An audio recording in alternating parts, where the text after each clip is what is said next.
Assalamualaikum warahmatullahi wabarakatuh. Selamat berjumpa kembali dalam pembelajaran IPA. Kali ini kita akan belajar materi tentang pencemaran tanah. Sebelumnya kita sudah belajar mengenai pencemaran air, kemudian pencemaran udara, yang sekarang kita akan mempelajari pencemaran tanah yang kita pijak di bumi ini. Materi ini materi untuk kelas 7 semester genap kurikulum 2013. Bersama guru SMP Negeri 9 Manado, Sarita Banteng, SPD. Yuk kita ikuti bersama. Namun sebelumnya, sebagai makhluk yang percaya bahwa Tuhan itu adalah penolong dan pemberi petunjuk kepada semua orang, marilah kita buka dengan doa menurut kepercayaan kita masing-masing. Berdoa dipersilahkan.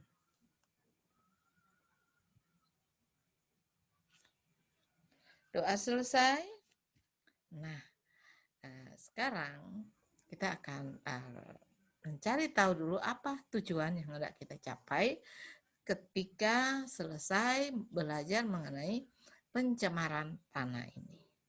Nah, tujuan yang hendak kita capai pada kesempatannya kali ini yaitu ada dua, yaitu pertama, menganalisis faktor-faktor penyebab pencemaran tanah.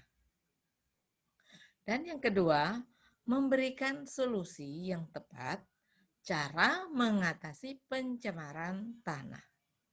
Jadi itu tujuan mengapa kita belajar mengenai pencemaran tanah pada kesempatan ini. Ya. Sekarang kita cari tahu apa arti pencemaran tanah. Nah, pencemaran tanah adalah suatu keadaan di mana bahan kimia buatan manusia masuk dan mengubah lingkungan tanah alami. Pencemaran ini biasanya terjadi karena kebocoran limbah cair atau bahan kimia industri atau fasilitas komersial, kemudian penggunaan pestisida, masuknya air permukaan tanah tercemar ke dalam lapisan subpermukaan tanah, kemudian kecelakaan kendaraan pengangkut minyak, zat kimia atau limbah, air limbah dari tempat penimbunan sampah, serta limbah industri yang langsung dibuang ke tanah secara tidak memenuhi syarat atau kita istilahkan dengan illegal dumping. Itu pengertian dari pencemaran tanah. Nah, berikut. Pencemaran tanah juga banyak sekali penyebabnya. Di antaranya seperti berikut ini. Yang pertama, limbah domestik. Yang apa sih yang dimaksud dengan limbah domestik? Ini limbah domestik dapat berasal dari daerah seperti yang pertama, permukiman penduduk. Jadi tempat tinggal penduduk. Dan yang kedua, oleh pedagang. Biasanya kan kalau pedagang dia buang sisa barang dagangannya, sampah sisa barang dagangannya di sembarangan tempat. Kemudian juga pemukiman penduduk. Kalau di perumahan tidak ada lagi lahan untuk membakar sampah atau membuang sampah, maka mereka buang sembarangan. Bahkan kalau tidak ada tempat atau tidak ada mobil pengangkut sampah di tempat situ, maka mereka akan buang sampah sembarangan. Nah, kalau di dalam satu perumahan itu, di tempat pemukiman itu, di situ tertata dengan baik, ada pengangkutan sampahnya, pengolahan sampahnya, pasti tidak akan mencemari tanah. Jadi ini faktor limbah domestik yang berasal dari pemukiman penduduk, pedagang, dan yang ketiga yaitu tempat usaha. Nah, mengapa tempat usaha menjadi faktor penyebab limbah domestik karena tempat usaha juga kan banyak menghasilkan limbah-limbah yang dibuang ke tanah. Nah, berikutnya hotel dan lain-lainnya. Kelembagaan juga, misalnya kantor-kantor pemerintah dan swasta juga penyumbang limbah domestik, serta tempat-tempat wisata. Makanya kita mari sadari dari sejak dini, buanglah sampah pada tempatnya agar tidak mencemari tanah. Kalau biasanya kita buang sampah sampah sisa makanan es krim misalnya, kan ada stiknya, ada kulitnya. Kemudian kita buang sembarangan, maka tanah pun akan menjadi tercemar dengan limbah sisa makanan kita. Jadi mohon dari sekarang, mari kita sama-sama budayakan membuang sampah pada tempatnya agar tidak terjadi penumpukan limbah domestik di alam kita atau di sekitar kita. Jadi sekali lagi, mari kita olah sampah sisa makanan kita atau sisa barang dagangan kita dan lain-lain, kita daur ulang dan pisahkan mana sampah basah dan sampah kering agar dalam pendauran ulang ini bisa terarah. Jelas? Sekarang kita limbah domestik tersebut dapat berupa limbah padat dan cair ya. Ini dari limbah 6 limbah ini, dari faktor penyebab limbah domestik ini, dari ke-6 ini, ada limbah itu berupa padat dan ada yang cairan. Ya. Sekarang kita masuk ke faktor penyebab pencemaran tanah yang kedua, yaitu limbah industri. Ini limbah industri berasal dari sisa-sisa produksi industri. Jadi dari industri tahu, industri tempe, industri pakaian, industri penjahitan pakaian dan lain sebagainya, pasti akan ada limbah sisa-sisa produksi dari industri tersebut. Limbah industri juga dapat dibedakan menjadi 2 macam, yaitu limbah padat dan limbah cair. Seperti Hg atau kita sering katakan ini air raksa, kemudian Zn atau seng, Pb atau timbal, dan Cd, kadmium.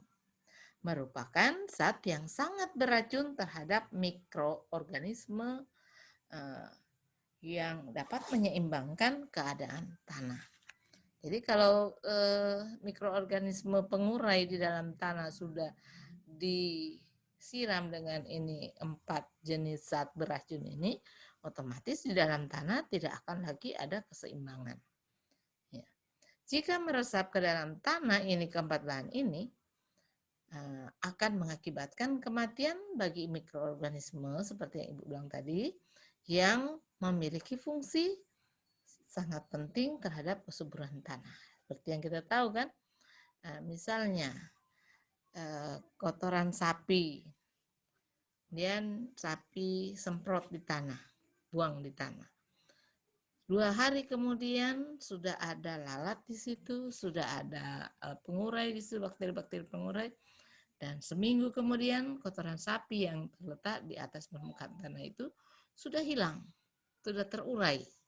Nah, di tempat kotoran sapi tadi berada, 2 minggu kemudian atau sebulan kemudian, rumput yang di sekitar situ akan tumbuh subur. Mengapa? Karena dari kotoran sapi ini menjadi pupuk untuk rumput yang ada di sekitar kotoran sapi tadi. Karena adanya pengurai tadi. Jadi kita harus mengatasi cara pembuangan sampah yang apalagi yang berupa limbah seperti ini, air raksa, seng, timbal, dan kadmium. Dan keempat bahan ini adalah bahan-bahan yang bisa meracuni mikroorganisme di dalam tanah. Nah, makanya kalau misalnya di pabrik-pabrik pembuatan emas kan mereka menggunakan air raksa untuk mengemulsi emas. Setelah digiling, ditaruh air raksa, maka benda-benda ya unsur emas ini akan diemulsi atau dikumpulkan oleh air raksa ini.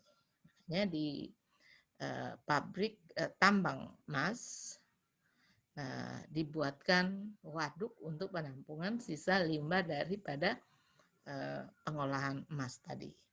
Dan ada kemungkinan dari limbah itu, dari waduk itu masih ada lagi emas-emas yang bisa lagi diolah ulang. Jadi itu cara penanggulangannya. Ini contoh dari limbah industri pencemar tanah. Ini kan yang kita lihat ini ada limbah-limbah plastik, ada limbah bahan yang bisa busuk dan yang tidak, ini sudah dibuang di tempat seperti ini, akhirnya tanah di sekitar sini menjadi tidak sehat. Berikut limbah pertanian. Yang ketiga adalah limbah pertanian. Jadi faktor penyebab penyebaran tanah tadi limbah domestik, limbah industri, dan limbah pertanian. Sekarang limbah pertanian ini juga seperti pupuk urea dan pestisida untuk pemberantas hama tanaman. Penggunaan pupuk yang terus-menerus dalam pertanian akan merusak struktur tanah yang menyebabkan kesuburan tanah berkurang dan tidak dapat ditanami jenis tanaman tertentu karena hara atau unsur yang diperlukan oleh tumbuhan semakin berkurang. Dan dengan penggunaan pestisida bukan saja mematikan hama tanaman, tetapi juga mikroorganisme yang berguna di dalam tanah. Padahal kesuburan tanah tergantung pada jumlah organisme di dalamnya. Itu atau mikroorganisme yang pengurai di dalam tanah itu. Selain itu, penggunaan pestisida yang terus-menerus akan mengakibatkan hama tanaman kebal terhadap pestisida tersebut.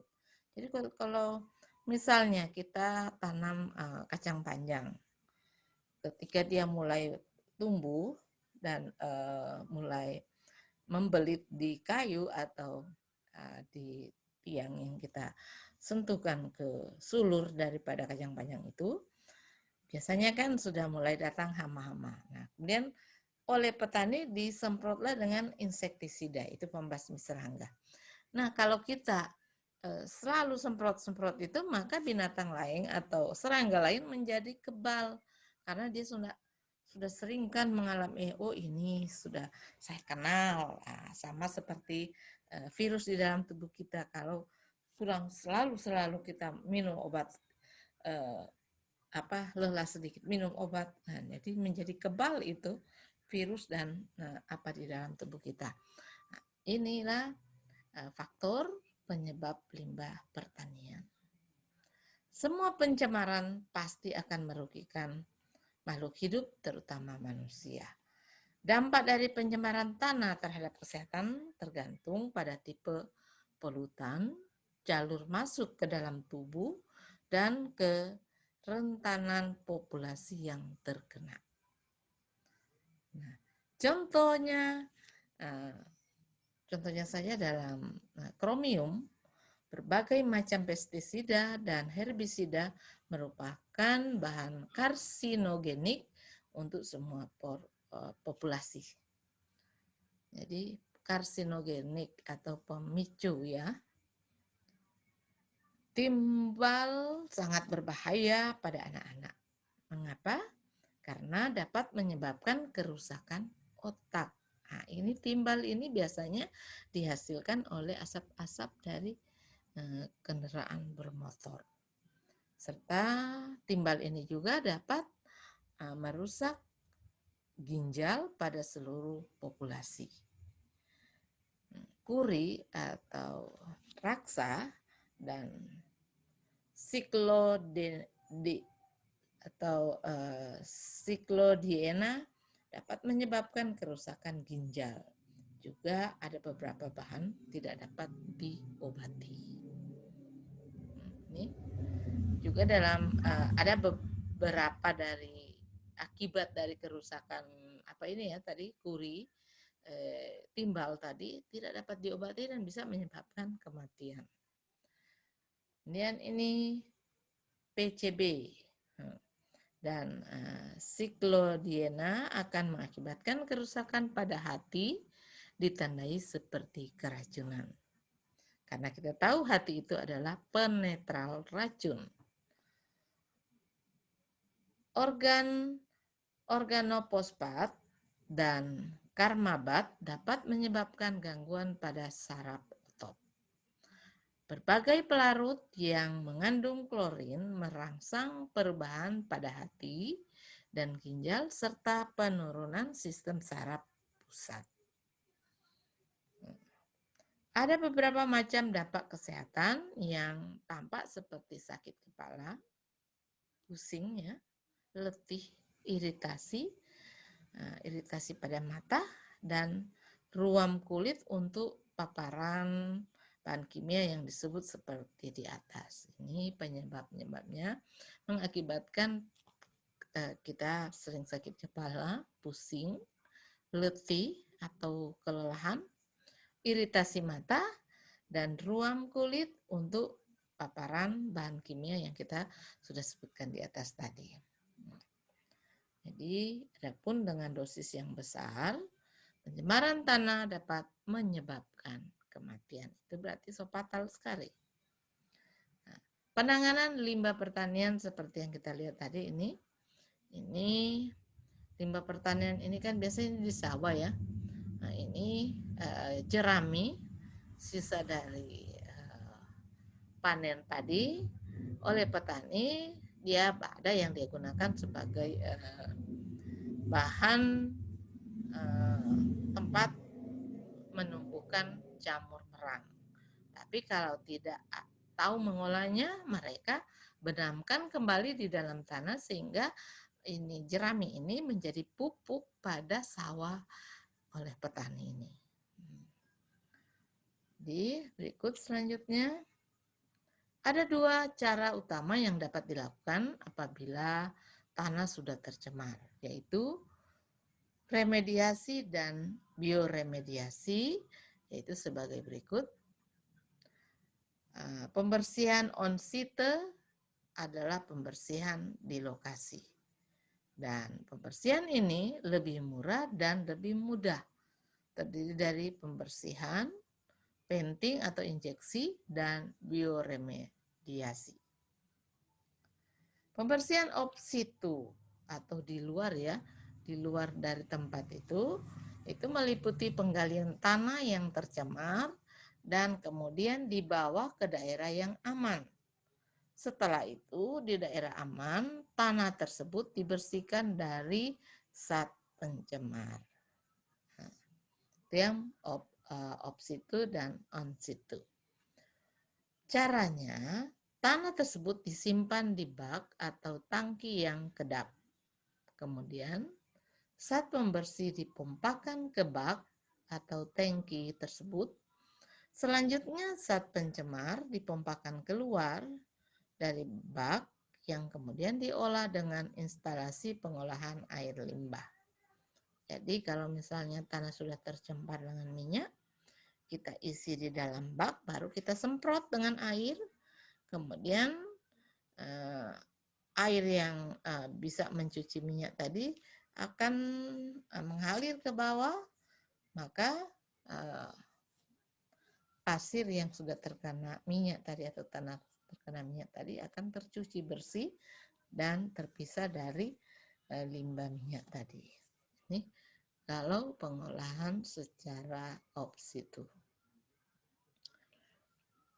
Pembersihan off situ ini jauh lebih mahal dan rumit karena salah satu mikroorganisme yang berfungsi sebagai bioremediasi adalah jamur vesikular, arbuskular, mikorisa atau mikorisa atau PAM. Jamur PAM dapat berperan langsung maupun tidak langsung dalam remediasi tanah. Adapun yang berperan langsung karena kemampuannya menyerap unsur logam dalam tanah. Adapun yang berperan tidak langsung karena menstimulir pertumbuhan mikroorganisme bioremediasi ini seperti bakteri tertentu, jamur dan sebagainya. Jadi kalau ada tanah yang tercemar, kemudian ada mikroorganisme atau jamur tertentu yang bisa menetralisir tanah, maka tanah itu menjadi netral kembali.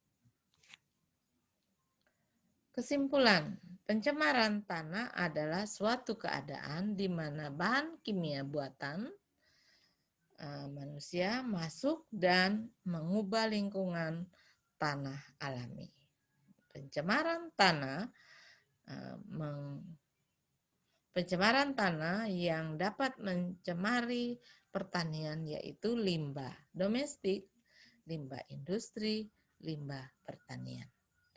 Ada dua macam cara utama yang dapat dilakukan apabila tanah sudah tercemar, yaitu remediasi dan bioremediasi, yaitu sebagai berikut: pembersihan on situ dan pembersihan off situ. Pembersihan on situ adalah pembersihan di lokasi tersebut, di lokasi itu sendiri, dan pembersihan ini lebih mudah dan lebih murah karena pembersihannya langsung dilakukan di situ. Terdiri dari pembersihan, painting atau injeksi, dan bioremediasi. Jadi, itulah penjelasan pelajaran kita kali ini, dan sekarang kita masuk pada uji kompetensi. Pertanyaan yang pertama yang harus adik-adik jawab dan kemudian kirim ke guru mata pelajaranmu, yaitu dengarkan baik-baik dan catat. Dalam suatu daerah pertanian, untuk memperoleh hasil yang maksimal, mereka menggunakan pupuk anorganik atau pupuk buatan dan memberantas hama yang sering mengganggu tanaman mereka dengan menggunakan insektisida yang itu serangga-serangga mengganggu tanaman itu digunakan insektisida, fungisida untuk memberantas jamur, dan herbisida untuk memberantas rumput. Nah sekarang, namun semakin lama tanah pertanian ini dipakai pupuk, dipakai insektisida, fungisida, dan herbisida, tapi lama-kelamaan tanah pertanian tersebut menjadi tidak subur lagi. Dari kasus di atas, jelaskan mengapa tanah pertanian tersebut menjadi tidak subur, walaupun digunakan pupuk dan pembasmi hama, serangga, dan jamur. Jelaskan ya. Kemudian yang kedua, menurut pendapatmu atau menurut kamu, bagaimana cara penanganan kasus seperti di atas tadi? Berikan pendapatmu ya. Jawab di buku, kemudian dikirim balik ke guru mata pelajaran. Oke, sampai di sini pelajaran kita kali ini. Terima kasih. Sampai jumpa pada episode selanjutnya pada mata pelajaran IPA dengan konsep yang berbeda. Jadi bagi adik-adik yang belum mengklik like dan subscribe, silakan klik untuk memastikan bahwa adik-adik tetap akan menerima pelajaran selanjutnya dari saya. Semoga pelajaran kali ini dapat bermanfaat dan dapat membawa perubahan dalam kehidupan kita untuk menuju ke kemajuan dan kebaikan. Oke, sebelumnya kita tutup pelajaran kali ini dengan doa menurut agama dan kepercayaan kita masing-masing, karena kita berharap dan bermohon kepada Tuhan apa yang kita pelajari tadi bisa tertanam di otak dan bisa bermanfaat dalam kehidupan kita. Berdoa dipersilakan. Amin. Terima kasih atas perhatiannya. Sekali lagi, sampai jumpa dan akhir kata, Assalamualaikum warahmatullahi wabarakatuh. Bye.